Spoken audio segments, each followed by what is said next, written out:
큐티라이프 김목사입니다. 마가복음 4장입니다. 이 문단에서는 들어야 할 비유, 물어야 할 비유, 그리고 하나님 나라의 비유에 대해 묵상해 보시기 바랍니다. 무리가 많이 모여들자 예수께서는 배에 올라주셔서 바닷가에서 좀 떨어져서 말씀하시려고 하셨습니다.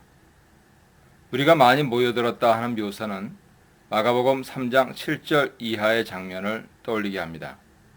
예수님 사역이 갈릴리를 비롯해서 유대 지역에서 큰 인기를 얻고 있음을 나타내죠. 예수님은 대중 사역으로 인한 인기에 별 관심이 없으신 듯 보입니다. 도리어 제자들과 시간을 갖기 위해 배에 오르셨습니다. 10절의 관점에서 생각해 보았을 때 아마도 제자들도 예수님과 함께 배에 올랐을 것입니다. 예수님은 무리와 좀 떨어져서 방해를 덜 받기 위해 그렇게 하신 것 같습니다.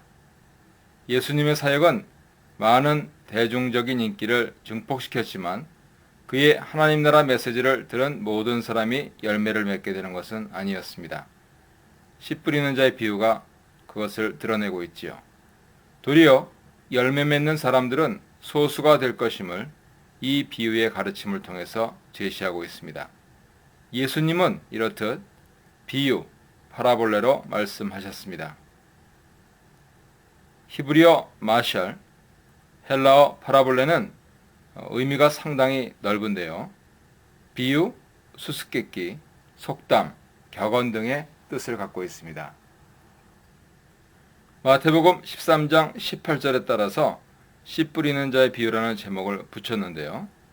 실제 비유의 초점은 씨앗의 다양한 운명과 땅의 다양한 속성에 맞춰져 있습니다. 네 종류의 밭으로 구성된 사중 구조는 단지 열매를 맺고 맺지 못하는 대조뿐 아니고 열매 맺지 못하는 씨앗들의 서로 다른 양상들을 보여줍니다. 또한 열매 맺는 것의 결과가 세 가지로 제시되는 것은 열매 맺는 씨앗들도 그 수확량이 다양할 수 있음을 보여주죠. 이 비유는 1차적으로 예수님의 하나님 나라 선포에 대한 사람들의 다양한 반응을 효과적으로 설명해 줍니다. 마가복음에만 드러나는데요. 들어라 이렇게 비유의 시작을 하면서 또 끝을 맺고 있습니다. 9절에 들어라와 함께 비유를 감싸고 있는 이 명령은 주제와 깊이 연관된 것으로 보입니다. 복음에 대한 적절한 반응이 바로 듣는 것이죠. 여기서 듣는다는 말은 단지 청각작용을 뜻하기보다 말씀에 대해 적극적으로 반응하여서 순종하는 것을 의미합니다. 구약의 쉐마를 참조해 보십시오. 이 비유가 가지는 의미는 독특합니다. 예수님께서는 씨 뿌리는 자 주변에서 일어난 일을 묘사하고 있습니다. 씨들 가운데 많은 양이 여러 가지 방식으로 소모되고 있죠. 중요한 이유는 씨 뿌리는 자의 부주의 때문이 아니고 씨 뿌리는 일의 성격 때문입니다. 어떤 씨는 그 밭을 지나는 길에 떨어집니다. 씨가 길 위에 떨어져 있기 때문에 새들이 그것을 바로 먹는 일이 생기죠. 당연히 이 씨는 열매를 맺지 못합니다. 두 번째는 돌밭에 떨어진 씨앗입니다. 푸석푸석하고 얇은 토양에 쉽게 뿌리를 내리기 때문에 곧 싹이 납니다. 하지만 깊게 뿌리를 내리지 못하기 때문에 땅의 수분을 흡수할 수 없고 결과적으로 태양의 열기가 그 싹을 시들게 하지요. 뿌리가 깊지 못하기 때문에 수분과 자양분 부족으로 마르게 됩니다. 결과적으로 이 씨도 열매를 맺지 못합니다. 얼핏 보면 돌밭은 열매를 맺을 것으로 기대되었지만 결과적으로 열매를 맺지 못하게 된 것이지요. 셋째 씨는 가시떨기 가운데 떨어집니다. 빠르게 자라는 가시떨기는 결국 약한 싹을 눌러 열매 맺지 못하게 합니다. 이렇게 해서 다시 한번 씨는 결실하지 못하고 말지요. 마지막으로 이 씨들 중 일부가 좋은 땅에 떨어집니다. 이 경우 씨는 다양한 양의 결실을 맺습니다. 흥미로운 사실은 씨가 결실을 하는데요. 30배, 60배, 100배의 결실을 한다는 점이죠. 이와 같은 결실은 기대했던 것 이상의 폭발적인 풍작을 의미합니다. 예수님의 이 비유를 잘 이해하려면 유대인들이 기대했던 하나님 나라의 모습을 이해하는 것이 중요하지요. 계시적 성격을 띠고 있는 예수님 비유는 예수님 사역과 인격 안에서 이미 도래한 하나님 나라가 유대인들이 기대했던 것과 전혀 다른 반응과 결과를 만들어내고 있음을 보여주려고 한 것으로 보입니다. 예수님은 기대되었던 모습과 전혀 다른 모습으로 나타나는 이러한 하나님 나라의 모습이 11절이 설명하고 있는 대로 미스터리, 비밀이라고 말씀하고 계십니다. 하나님 나라의 씨앗은 예수님의 비유 속에서 상당히 낭비된 것으로 비춰지고 있지요. 비유를 들은 사람들은 12 제자들과 함께 비유에 대해 질문합니다. 예수님께서는 하나님 나라의 진리를 안다는 것은 비밀을 아는 것이라 말씀하시고 이것이 그들에게 주어졌음을 밝히시죠. 헬라어 무스테리오는 바울이 하나님의 진리가 자연적 통찰이 아니고 오직 계시로 말미암는다고 말할 때 중요하게 사용한 단어입니다. 여기서도 그 의미로 사용되지요. 하나님께서 이 비밀, 미스테리를 알도록 허락하신 사람만이 예수님에 의해 선포된 하나님 나라의 본질을 이해할 수 있습니다. 그 본질은 이 비유들이 전달하는 하나님 나라의 확장, 구성원, 요구와 특권 등과 관련이 있지요. 하나님 나라의 비밀은 오직 제자들을 비롯해서 비유를 들은 자들만이 취할 수 있습니다. 이 비유를 해석하는 열쇠는 비유가 1차적으로 도덕적이거나 윤리적인 메시지를 전하기 위해 의도된 것이 아니라 하나님 나라의 비밀을 설명하기 위해 고안된 것임을 이해하는 것이 매우 중요하죠. 먼저 유대인들은 하나님 나라가 실현될 때 나타날 여러 현상들을 구약 성경, 특히 선지자들의 메시지를 통해 기대하고 있었습니다. 종말의 때, 즉 하나님 나라가 임할 때 하나님의 통치의 실현이 악인에 대한 심판과 의인에 대한 신원의 모습으로 나타날 것이라 유대인들은 기대했습니다. 그런데 예수님 안에서 하나님 나라가 도래한 것이라면 어째서 악인에 대한 심판과 의인에 대한 신원이 이루어지지 않고 있는가? 그런 질문이 있을 수 있죠. 이런 관점에서 예수님은 도대체 어떤 종류의 메시아인가 하는 질문도 가능합니다. 또한 선지자들이 외쳤던 종말론적인 이스라엘의 회복의 그림도 요원한 것으로 느껴졌을 것입니다. 이스라엘 성전도 회복되지 않았고요. 이스라엘 땅도 외세로부터 온전히 회복되지 못했습니다. 다윗의 자손이 오면 이스라엘이 온전히 회복되어서 열방을 향한 빛이 될 것이라고 했는데 이스라엘의 종교 지도자들도 그 땅의 대다수 백성도 제대로 알아차리지 못한 자가 어떻게 이스라엘을 열방의 빛으로 만들 수 있겠느냐 말입니다. 이러한 배경적 이해가 씨 뿌리는 자의 비유, 즉 하나님 나라의 미스테리를 이해하기 위해 필요합니다. 이 비유는 하나님 나라 사역이 마치 실패한 것처럼 느껴지는 상황 속에서 그것이 실패 혹은 낭비가 아니라는 것과 어떤 점에서 하나님이 구약에서 말씀하신 것에 대한 성취인가 하는 것을 드러내주고 있습니다. 이 문단에서는 하나님 나라의 코드, 실패냐? 성공입니다. 감춤이냐? 드러냄입니다. 하는 점에 대해 묵상해 보시기 바랍니다. 첫 번째 비유가 씨 뿌리는 자의 비유인데요. 이 비유는 다른 비유들을 해석해내는 열쇠 같은 역할을 합니다. 예수님은 하나님 나라의 비밀을 받았음에도 불구하고 이 비유를 이해하지 못하는 제자들을 나무라시고 있습니다. 첫 번째 씨앗은 길가에 떨어집니다. 그 결과는 즉시 나타나죠. 말씀을 듣고도 깨닫지 못하는 자들이 있는데 이들은 말씀을 따라 믿음으로 결실하지 못하고 있습니다. 이런 자들에게는 악한 자가 임해서 마치 새들이 길 위에 떨어진 씨를 먹어치우듯 그들에게 임한 복음을 빼앗아 버립니다. 길가는 누구를 가리킵니까? 역사적으로 볼 때 예수님께서는 이 길가를 통해서 하나님 나라 실제를 가져오신 예수님을 이해하지 못하고 있는 이스라엘 종교 지도자 그룹을 의도적으로 나타내고 있는 것입니다. 유대인들은 하나님의 나라가 임할 때 당연히 이스라엘 종교 지도자 그룹이 가장 먼저 그 사실을 알아차릴 것이라고 기대했지만 결과는 정반대였습니다. 결실하지 못하는 두 번째에는 돌밭입니다. 이 비유에 등장하는 사람들은 처음에는 말씀을 잘 받아들이는 것 같습니다. 그러나 이러한 기쁨은 깊이가 없는 기쁨이었다는 사실이 즉각 드러납니다. 잠시 견디다가 하는 것은 문자적으로 임시적이라는 말이죠. 환난과 핍박이 일어나자 그들은 피상적인 기쁨을 상실하고 넘어지고 맙니다. 예수님 당시에 이 돌밭은 적지 않은 이스라엘 백성들을 가리키는 것 같습니다. 하나님 나라의 본체이신 예수님께서 오셔서 구약이 기대한 하나님 나라의 복음을 선포하시자 많은 유대인들이 그의 사역에 열광적으로 반응했습니다. 심지어 오병이어의 기적을 체험한 후에 자신들의 피상적인 이해에 근거해서 예수님을 자신들의 왕으로 삼으려고 시도했습니다.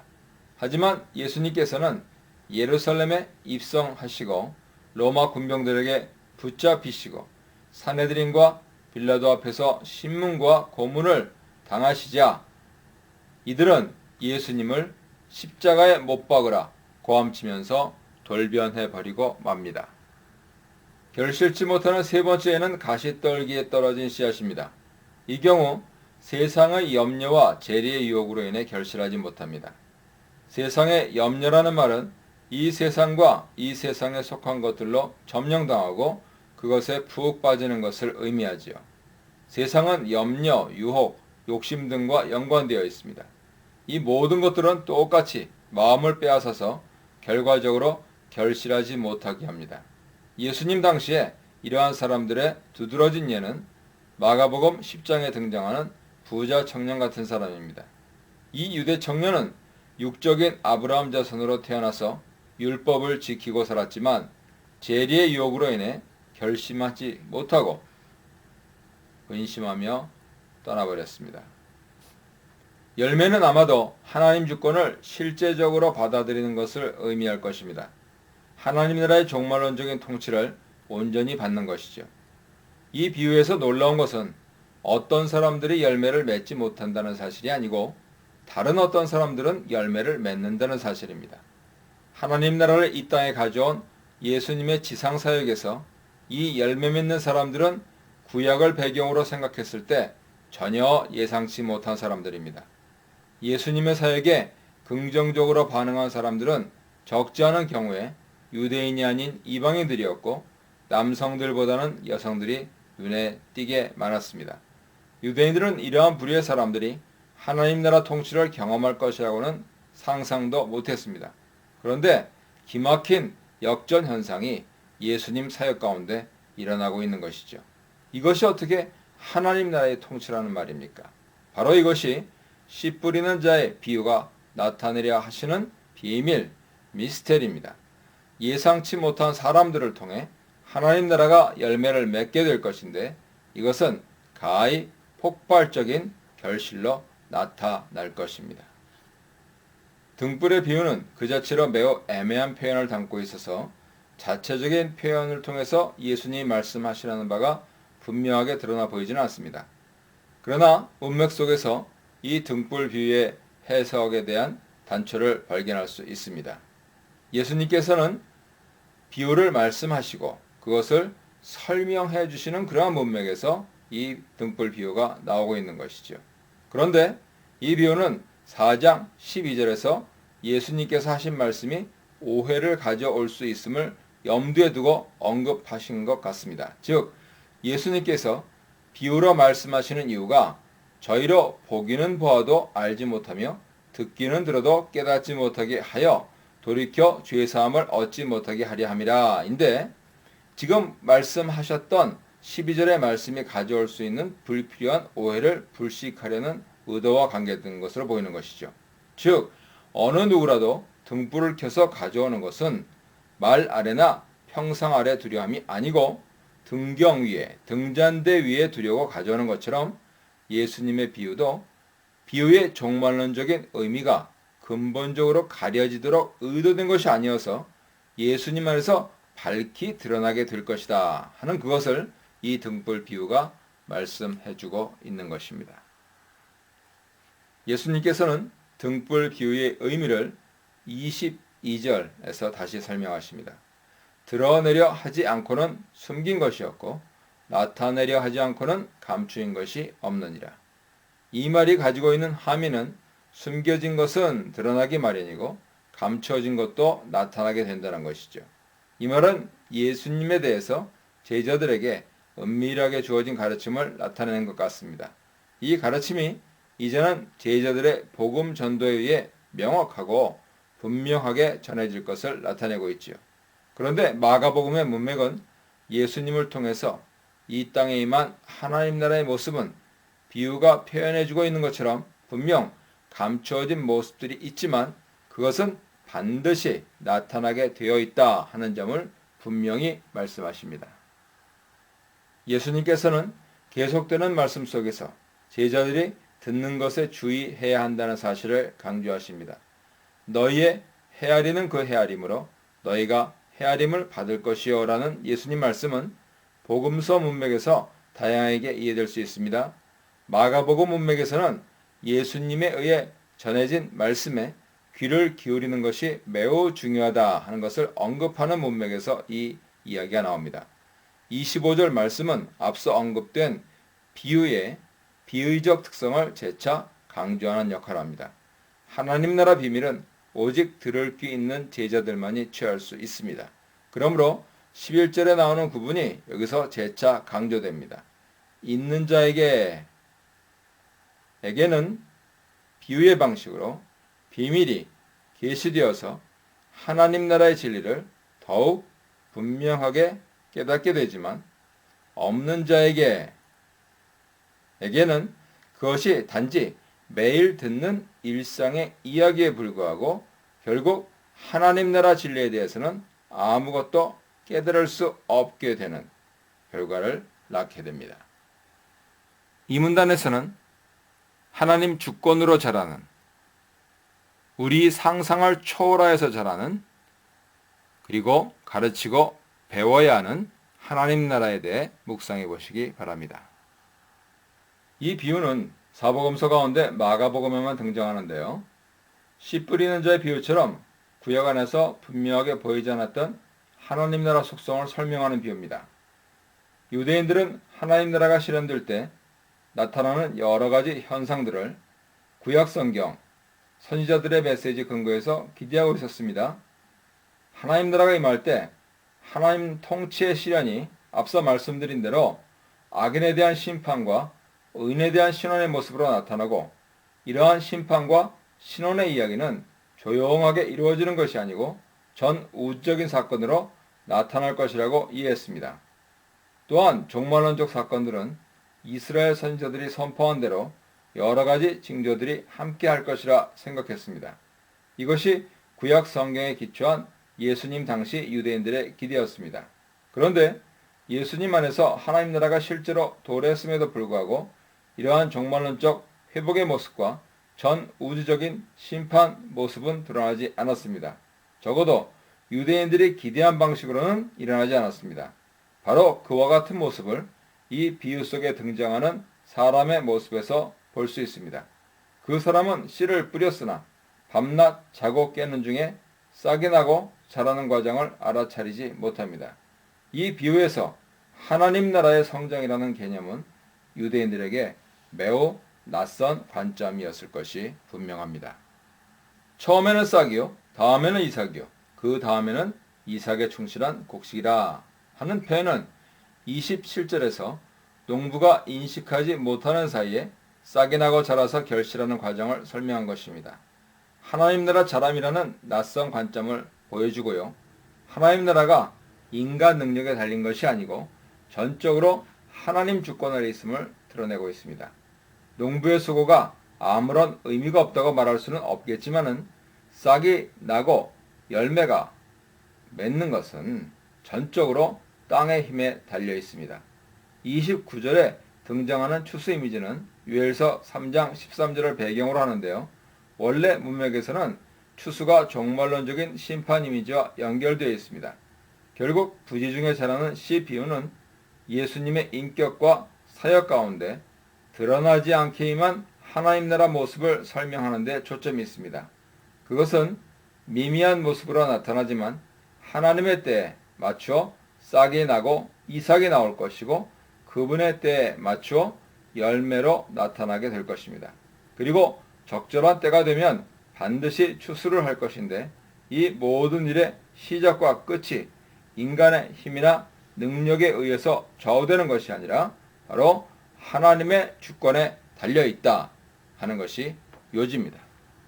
비교의 핵심은 씨 그 자체가 아니라 씨가 뿌려졌을 때 어떤 일이 일어나는가에 있습니다.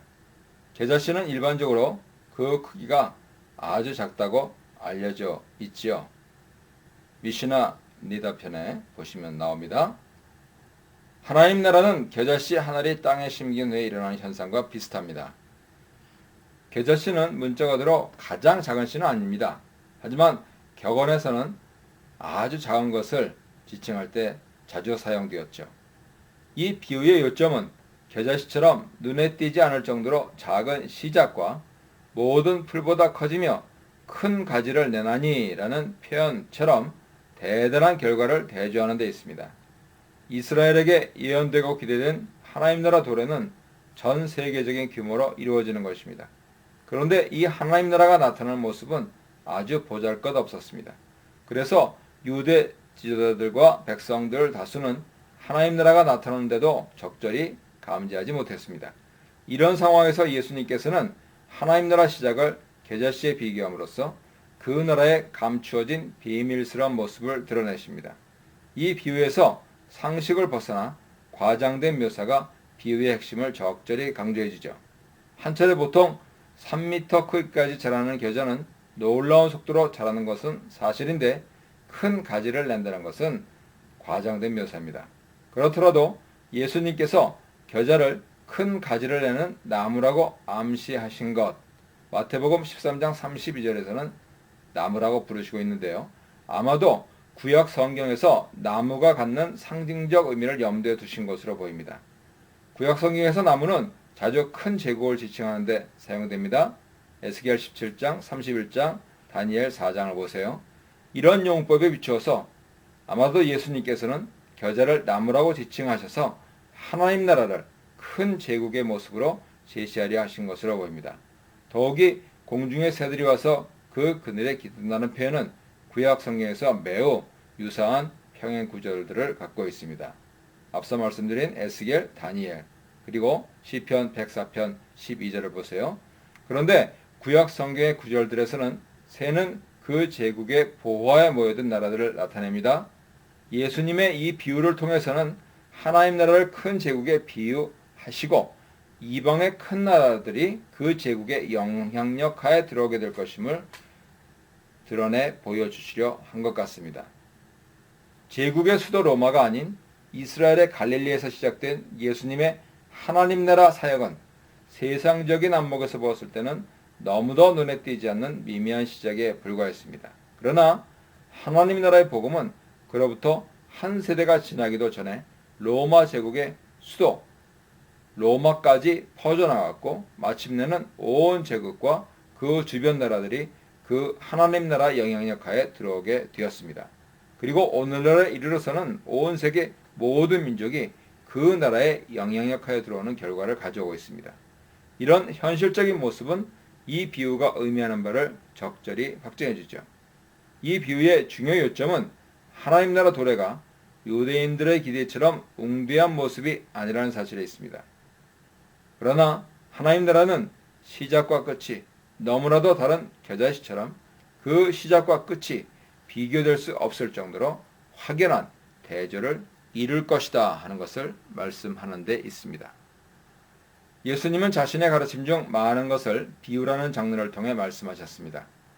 예수님은 그들이 알아들을 수 있는 대로 비유를 통해 말씀하셨습니다. 예수님께서 왜 하나님 나라에 대한 이야기를 하기 위해 비유라는 형태를 사용하셨는지에 대한 손쉬운 대답은 없습니다. 하나님 나라의 비밀을 그냥 서술하듯이 말씀하시면 사람들이 잘 알아듣기도 힘들고 오래 기억하기도 쉽지 않을 텐데 비유를 통해서 하나님 나라 특성을 이야기하면 기억도 오래가고 그 의미도 분명하게 전달되는 장점은 있습니다. 이런 이유들 때문에 예수님은 하나님 나라에 대한 이야기를 비유라는 장르를 통해 말씀하셨을 수도 있습니다. 그러나 비유라는 장르는 그 자체로 모호한 특성도 있지요.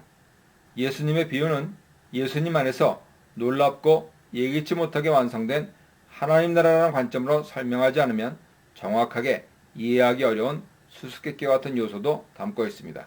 그래서 이 비유를 듣는 사람들이 예수님의 비유를 다 이해할 수 없었습니다. 바로 이러한 이유 때문에 34절에 표현하고 있는 대로 예수님 제자들은 예수님께 따로 비유에 대한 해석을 듣고 배워야 했습니다. 이 문단에서는 광풍과 위기에 처한 배, 제자들의 놀람과 예수님의 단잠, 주님 말씀에 순종하는 광풍과 제자들의 의문에 대해서 묵상해 보시기 바랍니다. 비유를 통해 제자들을 가르치신 예수님은 무리를 떠나서 갈릴리 호수 다른 곳으로 건너가자고 제안하십니다. 1장 35절에서도 예수님께서는 무리를 떠나 한적한 곳으로 가서 기도하신 적이 있습니다. 그러나 광풍을 진압하는 이 기사에서 예수님이 무리를 떠나 다른 편으로 가자고 말씀하신 이유는 본문의 관심이 제자들에게 집중되어 있음을 암시합니다. 예수님은 무리나 군중을 대상으로 사역을 감당하시기도 하지만 때로 자신의 주변에 있는 제자들에게만 자신의 가르침을 제안하시기도 했습니다. 제자들이 예수님을 배에 모시고 출발하자 무리가 승선한 것으로 보이는 다른 배가 예수님 일행을 따라왔습니다. 폭풍이라는 단어는 일상적으로 지진을 의미합니다. 문자적으로는 흔들리는 걸 나타내죠. 이러한 예상치 못한 단어가 사용된 것은 종말론적인 격변을 나타냈다기보다는 물리적인 위험의 심각성을 강조하기 위한 것 같습니다. 큰 광풍이 일어나며 라는 표현은 이 풍랑이 일반적인 풍랑이보다 매우 거센 바람을 동반한 돌풍이었음을 시사합니다. 실제로 갈릴리 호수는 갑작스럽고 사나운 돌풍으로 유명하다지요. 예수님께서는 많은 비유를 통해서 제자들을 가르치신 후에 갈릴리 호수의 다른 곳으로 떠나자 말씀하셨는데 마침 그때 돌풍이 불었다는 것은 이것이 우연한 것이 아니고 예수님께서 의도하신 상황의 가능성을 시사합니다. 실제로 갈릴리 호수는 그렇게 큰 호수는 아니죠. 따라서 통상 한두 시간 정도 걸리는 여행에서 예수님께서 잠이 드셨다는 언급은 보통 사람들과 마찬가지로 지속적인 사역으로는 매우 지쳐 있음을 가리킵니다. 아마도 갈릴리 호수에서 잔뼈가 굵었을 제자들은 갈릴리 호수에서 늘 일어나는 돌풍이 그다지 낯설지 않았을 것입니다. 하지만 그날의 돌풍은 매우 사나웠던 것으로 보입니다. 광풍으로 인해 발생한 물결이 배에 부딪히게 되었는데 이로 인해 배 안에 매우 많은 양의 물이 들어왔던 것으로 보입니다. 이러한 상황 묘사는 그동안 제자들이 통제할 수 있었던 것보다 더 상황이 심각해졌음을 시사합니다. 그런데 이런 상황 속에서 예수님은 배 고물에서 베개를 베고 주무시고 있었던 것이죠. 혹자는 배에서 주무시는 예수님의 이러한 모습이 풍랑이 일어났을 때 배 안에서 잠을 자고 있었던 요나 선지자의 모습에서 모티프를 가져왔거나 적어도 그와 연관이 있다는 주장을 펴기도 합니다. 하지만 그리 설득력은 없습니다. 요나의 잠은 자신의 사명을 회피하다가 발생한 것이지만 예수님의 잠은 근본적으로 다른 성격이기 때문이죠. 도리어 예수님의 잠은 제자들의 혼비백산한 모습과 대조적으로 이러한 상황 속에서도 샬롬을 잃지 않으시는 그분의 모습을 드러내줍니다. 이러한 예수님의 모습을 본 제자들은 선생님이여 우리가 죽게 된 것을 돌아보지 아니하시나이까 라고 언급했습니다. 문자적으로 우리가 망하게 된 것이 당신에게는 아무런 관심의 대상도 아닙니까? 라고 번역할 수 있습니다. 이 말은 우리의 상황을 인식하고 어서 우리를 도와달라 하는 표현일 수도 있고 이런 상황에서 어떻게 평안하게 잠을 잘 수 있느냐 하는 비난 섞인 불평으로 이해할 수도 있습니다. 물론 이 표현은 양자택일의 문제라기보다는 불평 어린 시선으로 자신들이 처한 절박한 상황에서 도움을 요청한 것으로 이해할 수 있습니다. 이러한 묘사를 통해서 저자는 제자들의 염려와 극한 대조를 이루는 예수님 모습을 그려주고 있는데 이러한 평정심의 비결은 그가 상황을 통제하실 수 있는 데서 기인한 것이었습니다. 불평어린 제자들의 요청에 대해서 예수님은 일어나셔서 바람을 꾸짖으셨습니다. 여기서 꾸짖으셨다 이렇게 표현됐는데요. 피조된 세상의 주인으로서 예수님의 권위를 생생하게 보여주는 표현이죠. 예수님의 꾸짖으심에 바람이 조용해졌습니다. 또한 예수님께서는 바다를 향해 잠잠하고 고요하라고 명령하십니다. 예수님의 명령에 따라 바다도 조용해졌습니다. 예수님께서는 마치 바람과 바다를 향해서 그것들이 악한 세력이기라도 한 것처럼 꾸짖으시고 조용해지라고 명령하십니다. 실제로 대자연의 세계가 악한 세력으로 묘사되는 것은 제2성경기 유대주의에서 종종 발견됩니다. 이곳에서 펼쳐지는 자연을 다스리시는 예수님의 행위는 41절에서 제기될 질문에 대한 해답의 역할도 하고 있습니다. 저가 누구이기에 바람과 바다도 순종하는가? 유대인들에게 있어서 바다와 바람을 다스리실 수 있는 유일한 한 분은 창조주 하나님이심에 틀림없습니다. 그런데 예수님의 모습 속에서 그들은 하나님에게서나 기대할 수 있는 모습을 보았기에 놀랐을 것입니다. 그러나 마가를 비롯한 공관복음 저자들은 예수님 모습 속에서 자기 백성에게 돌아올 것이라고 구약의 선지자들을 통해 예언하셨던 하나님 모습을 봅니다. 저자는 예수님이 누구신가에 대한 그분의 정체성을 매우 노골적인 방식으로 표현하고 있는 것이죠. 40절에서 이제 예수님 관심은 제자들을 향하십니다. 그들이 무서워하고 두려워한 것은 예수님의 하나님 나라에 대한 가르침을 들었음에도 불구하고 믿음이 없었기 때문입니다. 예수님은 앞선 단락에서 예수님의 인격과 사역을 통해서 이미 이 땅 가운데 임하신 하나님 나라를 가르쳐 주셨습니다.